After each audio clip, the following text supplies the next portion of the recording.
Councilmember Mike Bond and Councilmember Felipe Fuentes, thank you very much for being here this morning.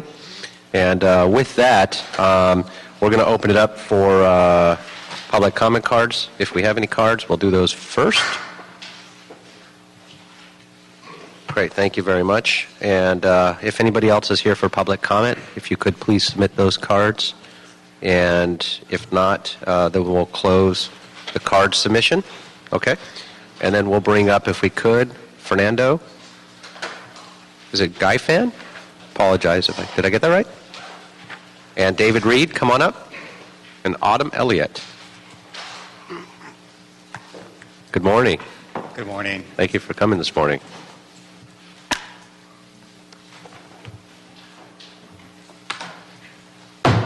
Good morning. Good morning. Whoever's ready first, you could go ahead. Sure, I can go first. Good morning. My name is Autumn Elliott. I'm from Disability Rights California. We are the state's protection and advocacy system for people with disabilities per federal law and state law. And I'm here because our clients live in a wide range of housing. Some of them do live in the licensed institutions that are the focus of the planning department's report. But the far greater number live in housing that doesn't need a license, couldn't get a license, and shouldn't be licensed. They live independently by themselves, they live with their families, or they share housing with other adults that they're not related to. There is a real spectrum of housing that people with disabilities live in. And even for people who need or benefit from supportive services, such as visits from someone with a developmental disability who has a social worker come by a few times a week, to someone with a mobility impairment who has someone who comes by for a few hours a day to help them with activities of daily living, to people with mental health impairments who benefit from living in a supportive group. That kind of housing isn't licensed by the state, is specifically exempted from licensing per federal law, and I've brought with me a handout that that tells a little bit more about that, which I'll pass around, and shouldn't be licensed. Thank you. No, thank you very much. Good morning. Good morning. Fernando Gaitan with the Legal Aid Foundation of Los Angeles. You're going to hear today from the city planning department. They provided a memo. We reviewed the memo. Provides a very comprehensive overview of licensing that I think was much needed. Also, it provides a good distinction between residential programs and actual housing. That's just that. It's just housing. I want to speak to the latter, which is where like Autumn, most of our clients live in the shared housing situations. You often have immigrant and predominantly Latino families living in, at least in our jurisdiction, living in shared housing situations where they rent a room, maybe 2 rooms. You've heard this before. My concern is, at this point, really starting to look at the analysis there, that regardless of where zoning might be required for licensing facilities, when you're dealing with housing as housing, that you may run afoul of certain fair housing laws if restrictions are placed. Just to give by way of example, if we're talking about eliminating certain types of housing in certain parts of the city, regardless of whether licensed or unlicensed, we're talking just housing now. This is housing where no services are provided. It's not really a treatment facility or anything like that. When you start to eliminate those options, options for affordable housing for certain groups, you may run afoul of well-established fair housing laws under the Fair Housing Act, also California's fair housing protections. I just wanted to make that point now so that moving forward this committee can start to consider that as it starts to contemplate this distinction between licensed facilities, which are very separate and unique, versus housing that's just housing. And finally, I'd like to also point out that under the city's housing element, the city's required to provide availability of affordable housing. Eliminating those in certain swaths of the city would be a problem. Great. Thank you very much. Morning. Good morning. My name is David Reed. I live at 925 North Vista Street. It's in Council District 5. We learned at the first session of this meeting after the fact. We learned last time and learned for the first time there would be public comment. This time, and with only 2 minutes, it'll be tough. Bill's successor, Councilmember Bonin, spoke to the heart of the issue last session. Drug addiction is a pandemic in our society. These facilities and treatments must find care, but they also must be regulated. We live next to an unregulated facility, an unlicensed facility that is a de facto boarding house. The Building and Safety Department in September of 2012 cited this facility, 2012. A hearing was finally ordered, or they were called by Building and Safety in June. They ignored that.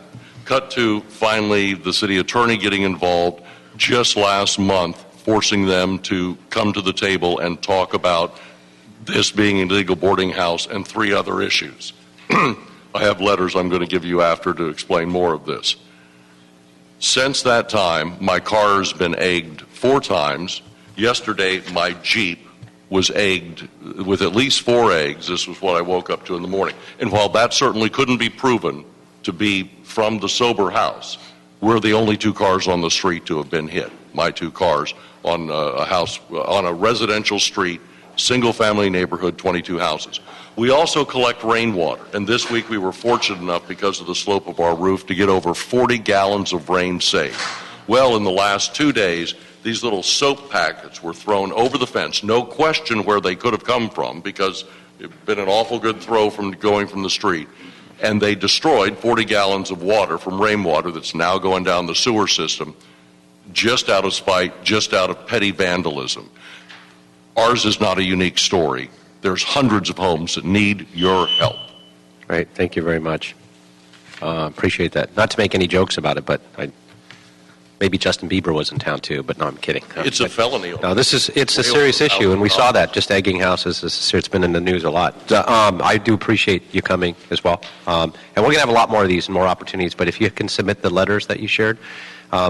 And if I could open it up, not to comment on public comment, but it was on the agenda. So this is the spirit in which we're approaching this, and this is exactly what we're looking opportunities for and asking speakers and experts and residents on both sides of this issue, because it's very complicated, as we all know, and it's certainly as the chair of the committee, and I think we've all shared that we have an issue where, and we're doing a deep dive into this issue, and this is why we have a one-topic committee specifically dedicated on this issue, and so it doesn't get watered down in other committees. With that, the idea is to ensure that we have enough and that we can do as much as possible, because we can never have enough housing and opportunities for those with disabilities, developmental disabilities, mental health issues, drug addiction, alcoholism, veterans, addressing all of society's less fortunate and those most vulnerable, and ensuring that we have opportunities for housing is critically important, as well as the services for those folks available as well, and those partnerships with the county and state, and looking at all those. But we also have to ensure that we protect the community and the character of neighborhoods and public safety and all those other elements, which when you just look at those two, it's easy to say, well, I'm on this side or the other. Well, we're all in this together. It's no us versus them at all. It's a good thing to have neighbors and next-door neighbors that are providing critical housing, and that we don't warehouse people. We don't put them in neighborhoods that are less deserving or more deserving, that we all live together in a society, but we protect each other. And so that's the purpose and the focus of this committee, which is incredibly difficult, because we want to address all of those issues to ensure that, the ones that are licensed home, and they divide them into licensed versus unlicensed. We have a lot of operators who license facilities, quite frankly, that aren't reputable. We have a lot of good, so it's not a matter of separating licensed versus unlicensed, or good care versus bad care. What we're looking for are, how can we ensure we have stock and opportunities, and an easy way to streamline the process to allow those who are in need and good operators and good facilities to continue to operate and open up more of those as well as have the tools which we don't have, and we all agree that we need to look at enhancing what we do have either on the books or whatever else we can do to enforce closure, or at least those ones coming into compliance that aren't and are doing those things to neighbors and wreaking havoc on a community. So there's that, the goal and the objective, and that's why we all so much appreciate all of your input. It's critically important to hear how people are affected by this, and there's no question there's not a person that has come across any of these that doesn't have an opinion. And so we really do appreciate, think for all of us, and having you all here this morning and speaking. Thank you so much. Okay, with that, we'll go ahead and jump to item 2. It'll be the report from the Planning Department, and if we could. Those are the 3 cards that I had. Those are the only 3 cards that I had. Did you have a card?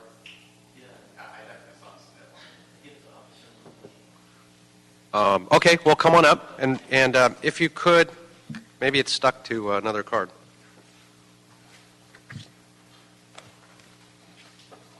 Yes. Greg. Yes.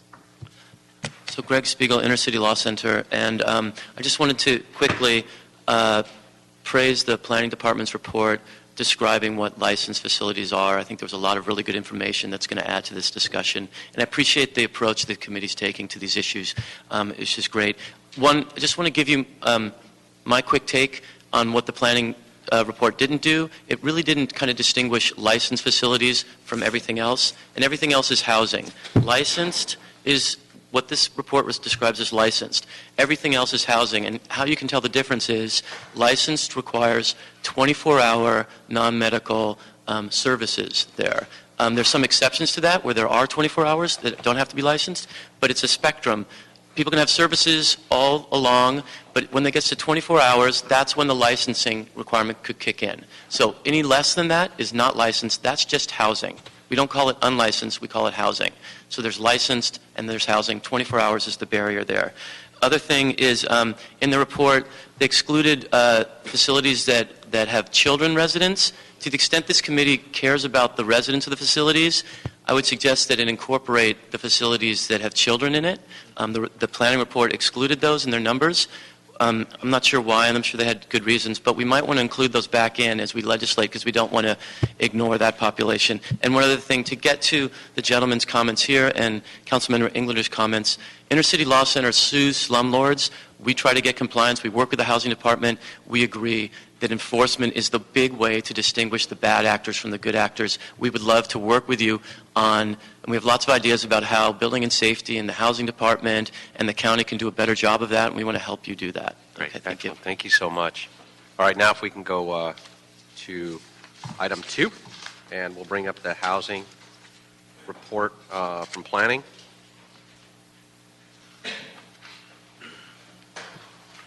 And if we could, we'll bring item 1 and 2 together, actually, and have our city attorney as well as building and safety join us at the table for the discussion and any questions and answers. So we can look at the existing state laws and the definitions of zoning code, as well as then walk us through the report. I think you've done a great job at those definitions and starting off on that. So thank you very much. Good morning. Morning, council members. How are you? Again, my name is Matt Gillespie from the Department of City Planning, and we'll just walk through the report that we submitted and some of the exhibits. Hopefully it addresses some of the questions, very good questions that were brought up at the last hearing and sort of codified in the motion by Councilmember Englander last week.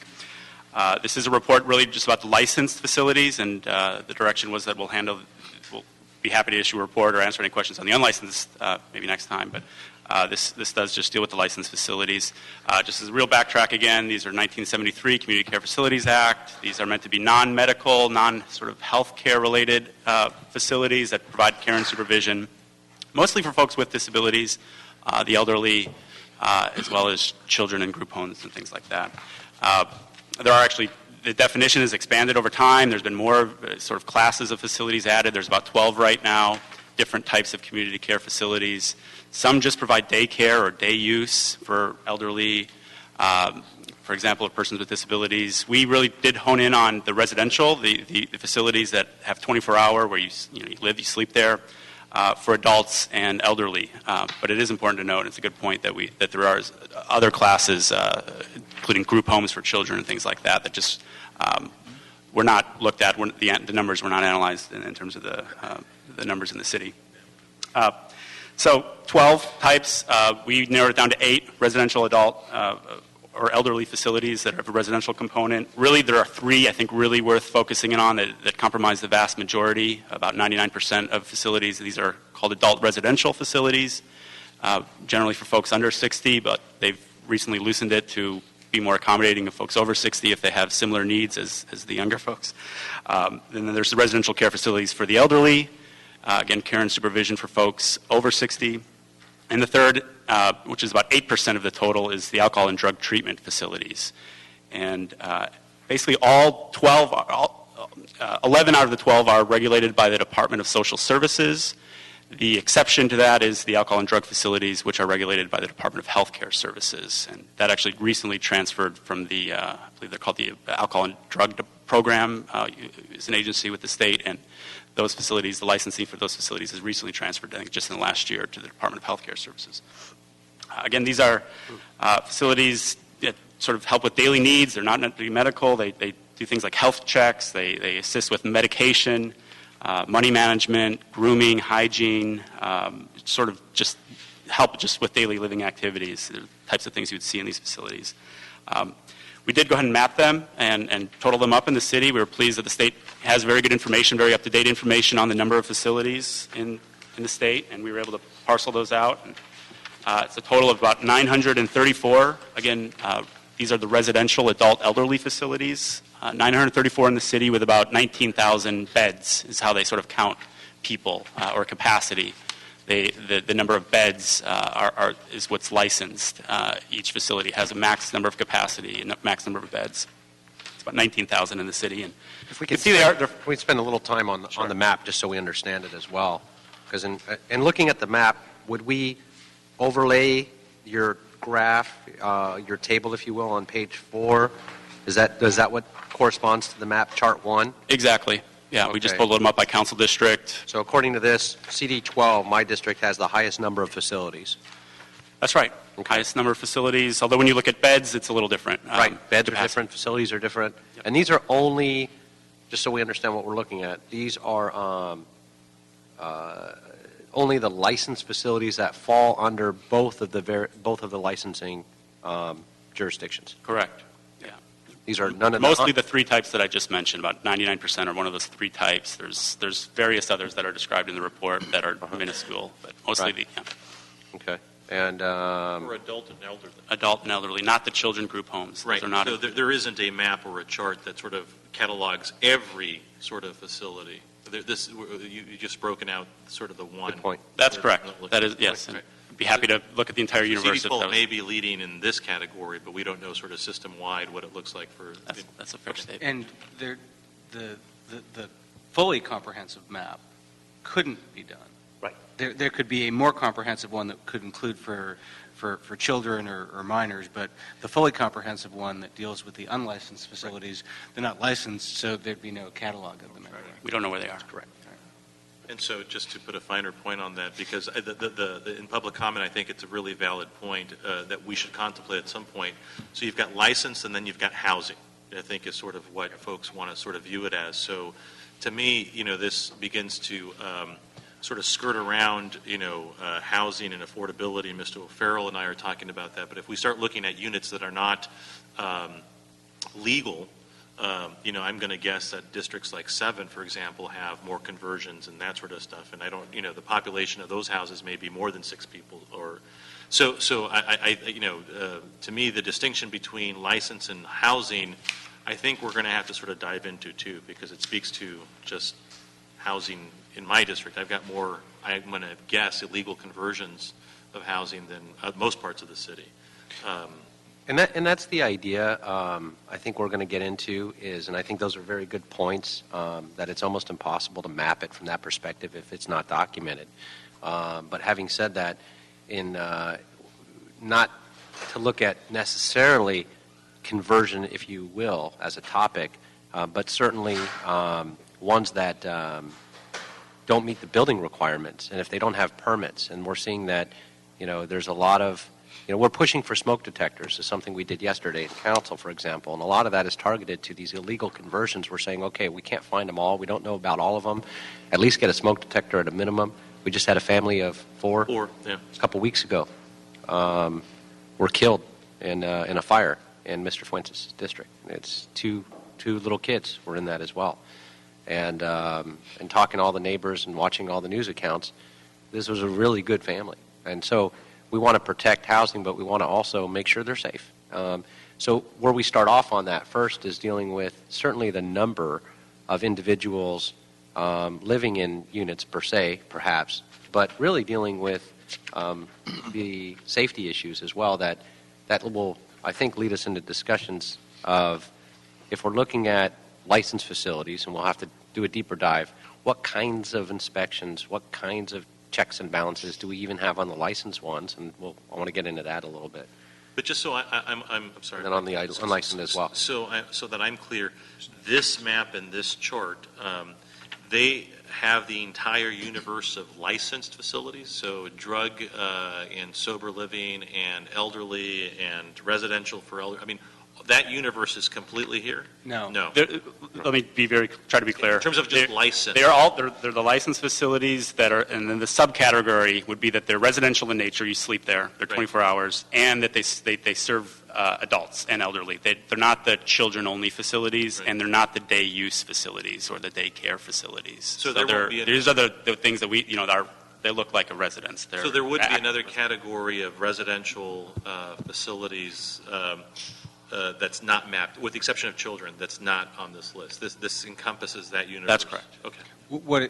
I just want to underscore a point for the discussion, though, is that there are huge numbers of things that we would describe as shared housing, as the advocates described as shared housing, that have groups of people in them that wouldn't be captured in this because they don't provide a licensed service. Right. Most sober livings do not provide a licensed service.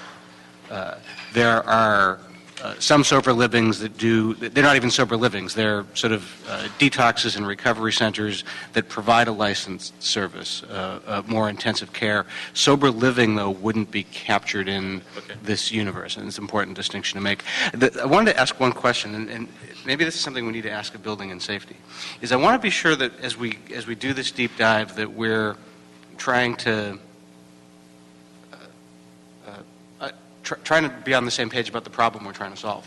Mm-hmm. And I've always acknowledged that there are definitely problem properties that have too much traffic, too much noise, disruptive to a neighborhood, overcrowding. What I'm not certain of is how much of that problem is the licensed facilities and how much is the unlicensed shared housing facilities. Is there a way building and safety can catalog where we're getting complaints about that kind of stuff? How many of these have a complaint? Let's do this if we could. Let's finish going through the report. We're going to focus today on what the definitions are, what the license facility requirements are, how you get licensed, the two different licensing jurisdictions.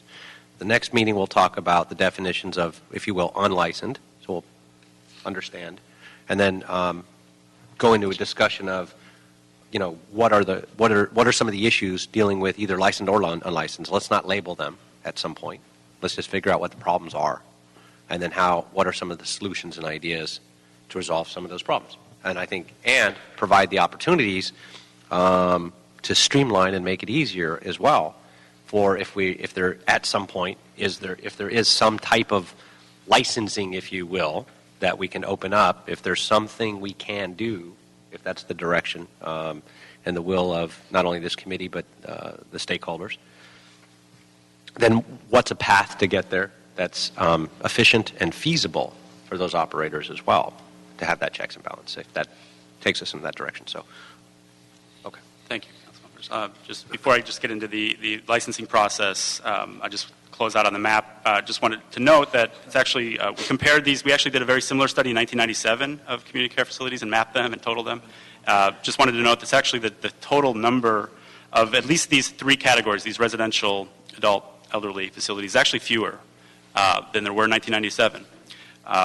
And that primarily is because of decreases in the adult, residential, and the elderly facilities. Drug and alcohol facilities, the licensed drug and alcohol treatment facilities actually have increased since 97 by 42%. But the other two types have actually declined since 1997. I just wanted to point that out. So in terms of the licensing, so you are required by state law to have a license if you are sort of meeting the definition of a community care facility, which as pointed out really revolves around this idea of are you providing care and supervision to folks with needs. And so they define that quite carefully. It really means that you're providing responsibility for or provides or promises to provide assistance with activities of daily living, et cetera, really dealing with physical health, mental health, safety, and welfare could be endangered without that care and supervision. So that's the important distinction the state makes, but they do say if you're doing any sort of that sort of activities within a home, that you should come forward and go get the license. As we mentioned, there's really two agencies dealing with the licensees, the vast majority through the Department of Social Services, and they have a subdivision called their Community Care Licensing Division. The alcohol facilities, again, are licensed by the Department of Health Care Services. But the licensing procedures are fairly similar across the different types of facilities with the little wrinkles for different types. But basically, it begins with sort of an orientation with the state agency, with the operator, the prospective operator to, become acclimated with what would be their responsibilities, what they would need to do as a licensed operator. Then, a series of application forms would be submitted, and we've submitted those actual forms as Exhibit C. Again, slightly different forms for different facilities, but they want to know who your operator are. They want to know exactly, I think the main thing, they want a plan of operation. They want to know what your sort of daily schedule of activities is. They want to know who your staffing are, what their qualifications are.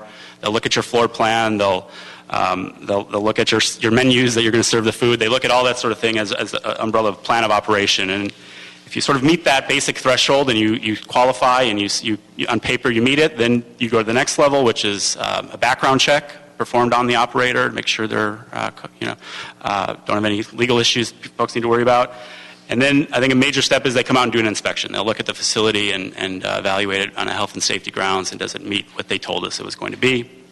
For alcohol facilities, there's supplemental. You'd have to really show what your plan is to operate a drug and alcohol treatment facility. You'd have to show your qualifications a little more specifically in that regard. You have to show you actually have to get a fire clearance permit for alcohol facilities.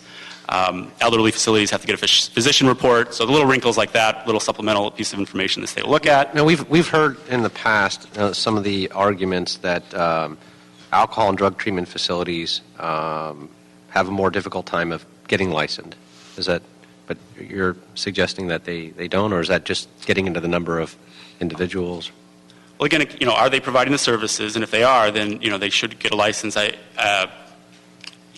heard anecdotally that the process is a bit daunting to folks sometimes. It's a lot of paperwork. It's a lot of information you have to provide. It's also, there's daily monitoring you have to sort of provide when you're a facility. You have to keep very good records. There's fees involved. I suppose some of those things are seen as a barrier to some facilities that are, so if they're on the cusp, they say, well, we're going to make sure that we don't meet the definition. We're not going to provide. And the state's very clear. The Department of Health Care Services says you do need to be licensed when you do detox, when you do group sessions, when you do individual sessions, educational sessions, or alcoholism or drug abuse recovery or treatment planning. They say if you're providing any of those services mandatory as part of your regimen, that you do need to come in and be licensed.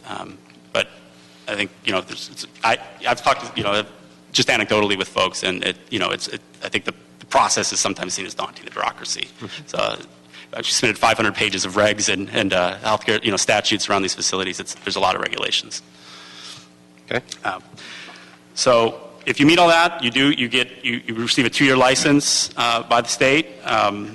You're an operator, and then from there, again, I talked about the records you'll be required to keep. Really, the main enforcement, the way the state checks up on these facilities is through unannounced annual inspections for the non-alcohol, the ones regulated by DSS. They get an annual unnoticed inspection.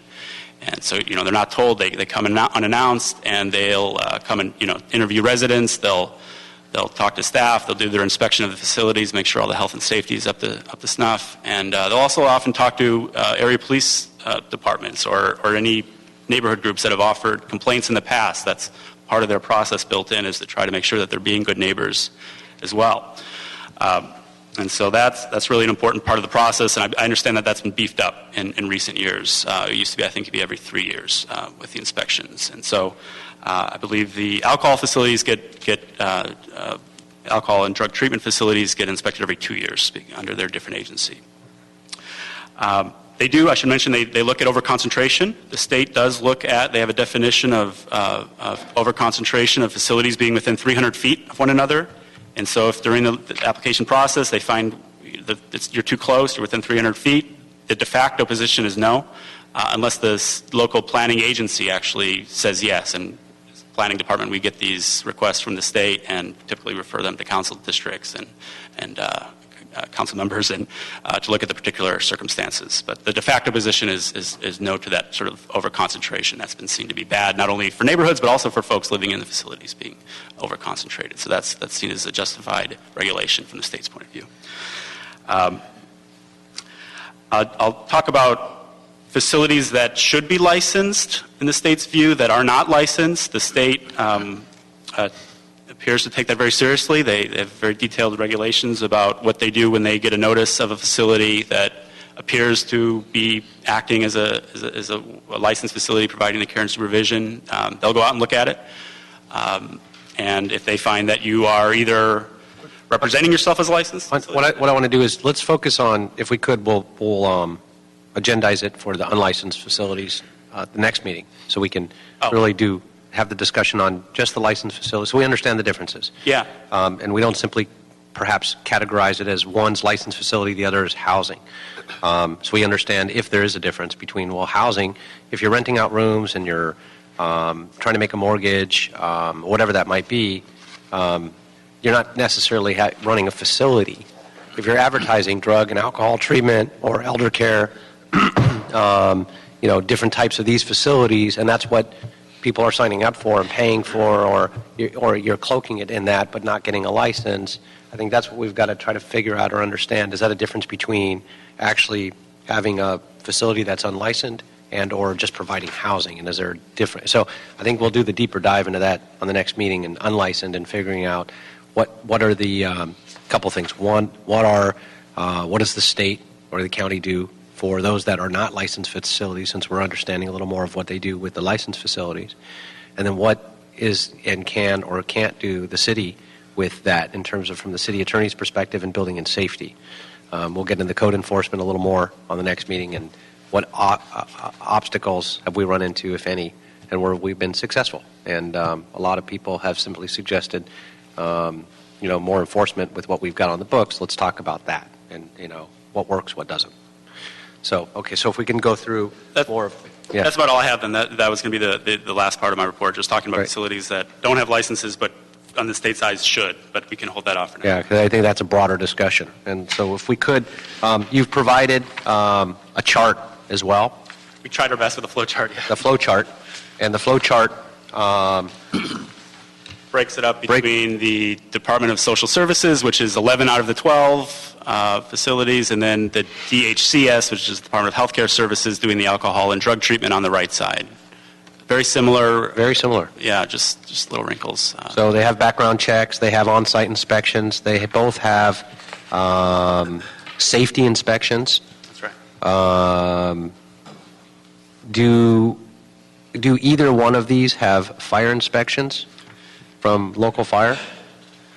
I know for a fact the alcohol and drug treatment, part of their requirement is absolutely... That says fire safety inspection. Fire safety inspection. They'll have to have clearance from the fire department. I suppose that as part of any building permit, the other facilities would, whatever the threshold is to go to the fire department for just part of the permit process, they would do that. But they don't have a special where they actually have to prove that they're okay from the fire department, like the drug and alcohol treatment facilities do.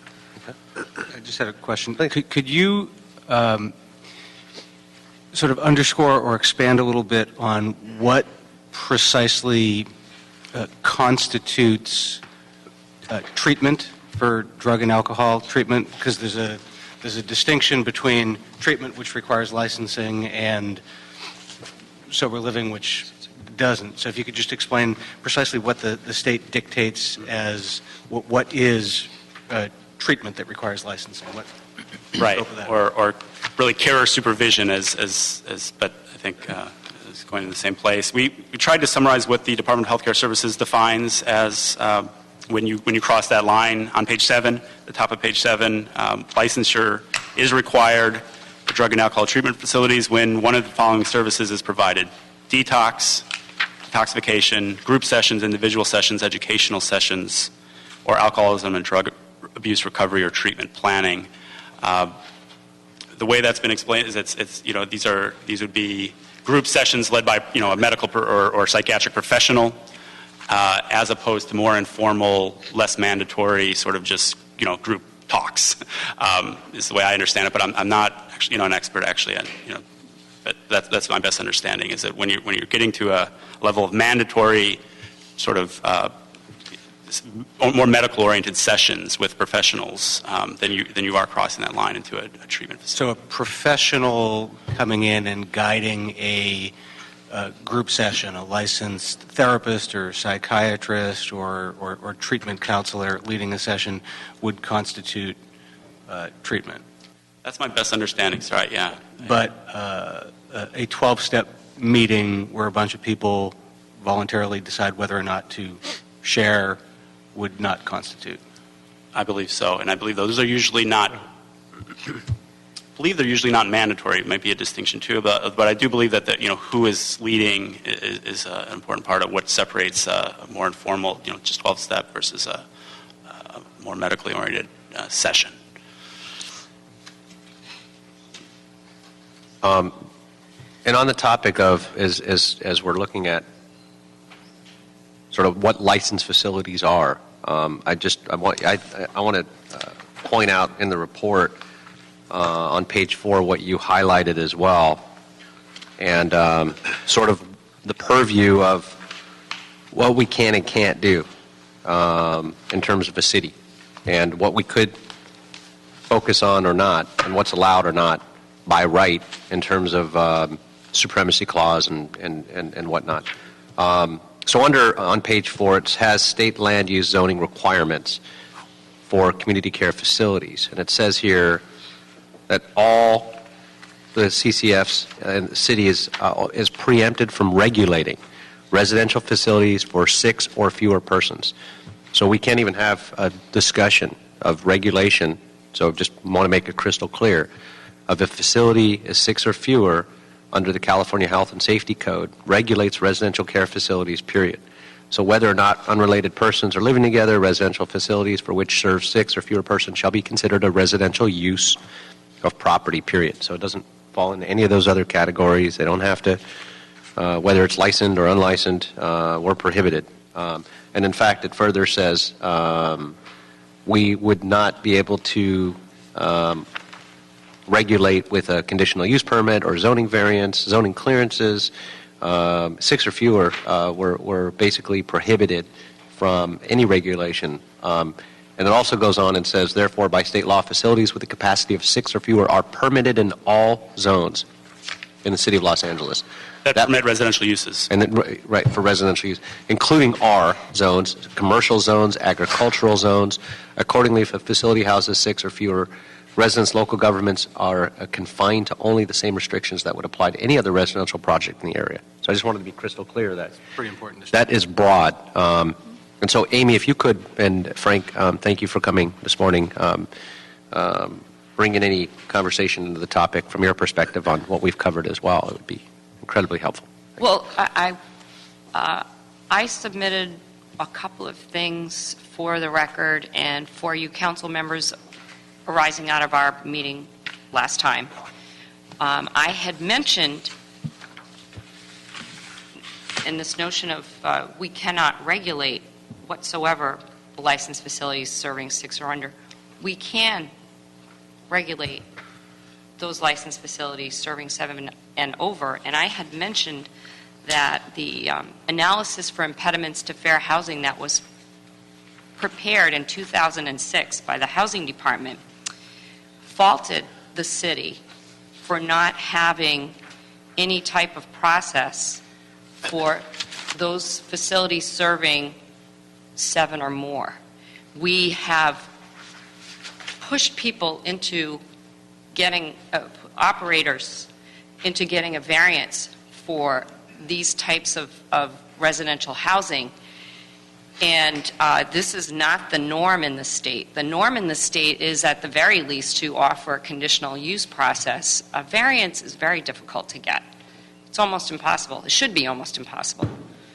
And a conditional use permit process actually assumes that a use is okay for a particular zone, which a variance does not. And so it's a particular operator is can operate in just about any zone.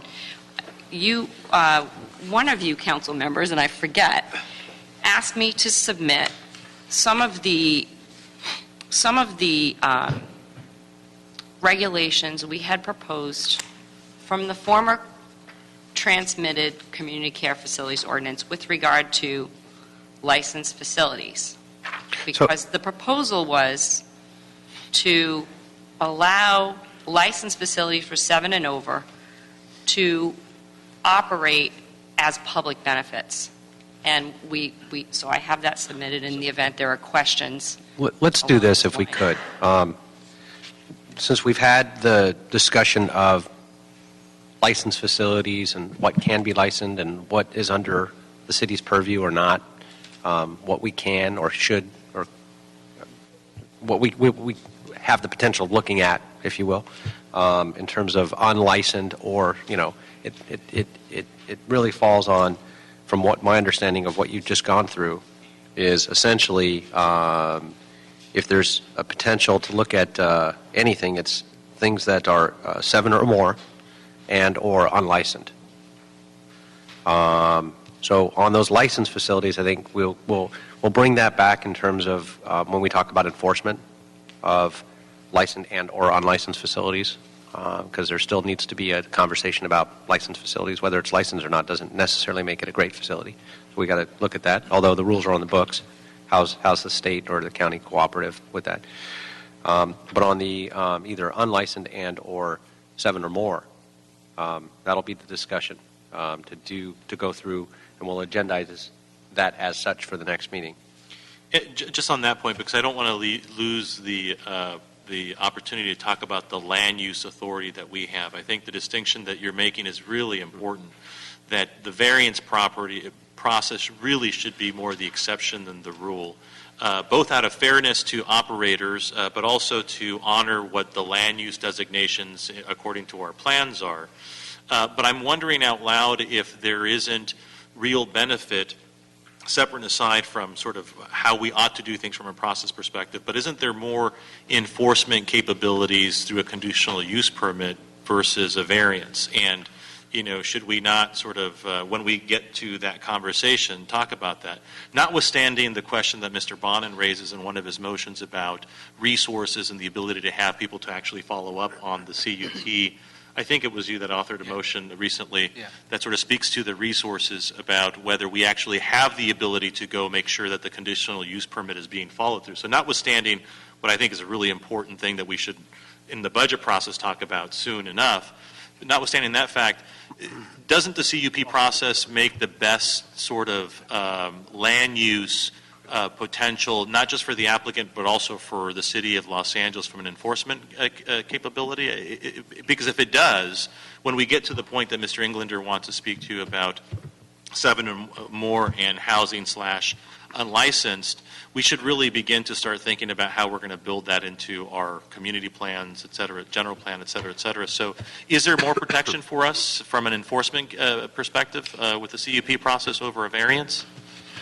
If Frank Bush, Chief of Code Enforcement, Building and Safety, if there are conditions set forth, it is a lot easier for us to enforce. When there are allowances given operationally, and they violate those, then it's easier for us to do enforcement on them. And if it doesn't exist, it's tough. And so a variance doesn't give you those conditions. The conditional use would give us guidelines. And also it would provide you with consistency across the board, right? Because if we create a CUP process for 7 or more, then you'd have essentially a checklist that we would be consistent with throughout the city, hopefully shielding the city of Los Angeles from any discriminatory type of enforcement. I mean, that's the value there, right? Yeah. We're also looking for one of the things that come up, and I want to close with this if I could, because we've got to get down to council. But also, I think this is a very good discussion to lead us into. I mean, most of this is just building the foundation of definitions and understanding the laws and where we're at, and that's why we're going to take a lot of time on each one of these topics. I think is very important and very good questions. One of the concerns from some of the unlicensed operators that I've spoken to that are good operators as well, that don't have the ability because they don't fall into those categories, we're going to look into that and figure that out, is that if we do put in any type of regulation of a variance or a conditional use permit, it's an incredibly expensive process and timely. And if they're an existing operator and they put it in, they don't want to jeopardize that opportunity as well. So we'll be exploring other options as well that will add on to that. So we'll look into all of those things at some point with feedback from, again, all those critical stakeholders. And also, in housing has weighed in on that too, because the city has facilities that aren't necessarily licensed and couldn't get licensed and don't want to go through those regulations, don't have the opportunity to. There are other opportunities, even under land use, that we've started to explore. We'll bring those back because we didn't flush any of those out. But I'll just bring things up so you know what we could possibly look at under either public benefit. So we'll have a discussion on public benefit at some point, what that means to allow them by right. We also have a CID, which is the Commission Investigation Division under the Los Angeles Police Department, which permits all types of stuff. In fact, there are about 25 different permits from valet operators to nightclubs to, and each one of those has its own rules and regulations on what they do. It's a very simple process.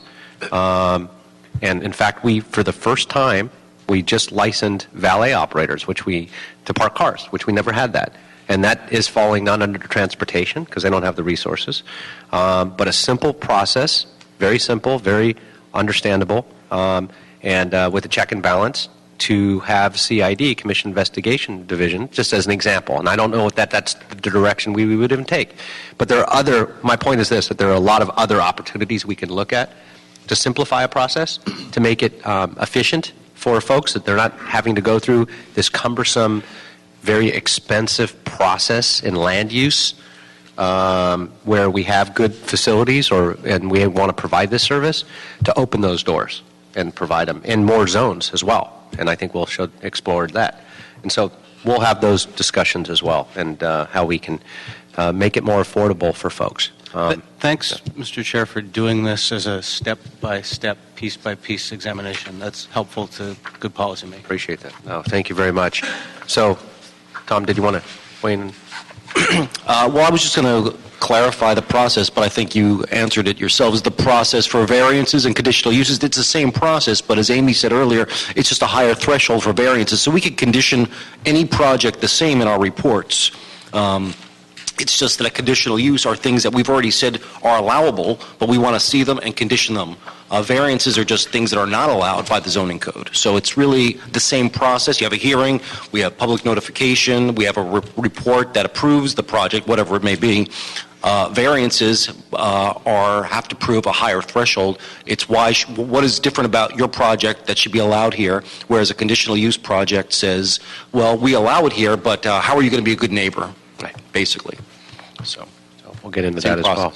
Okay, so we'll do that. We'll set that for the next agenda, those items. And again, want to thank everybody for coming this morning. Thank you so much. We're adjourned. With this committee.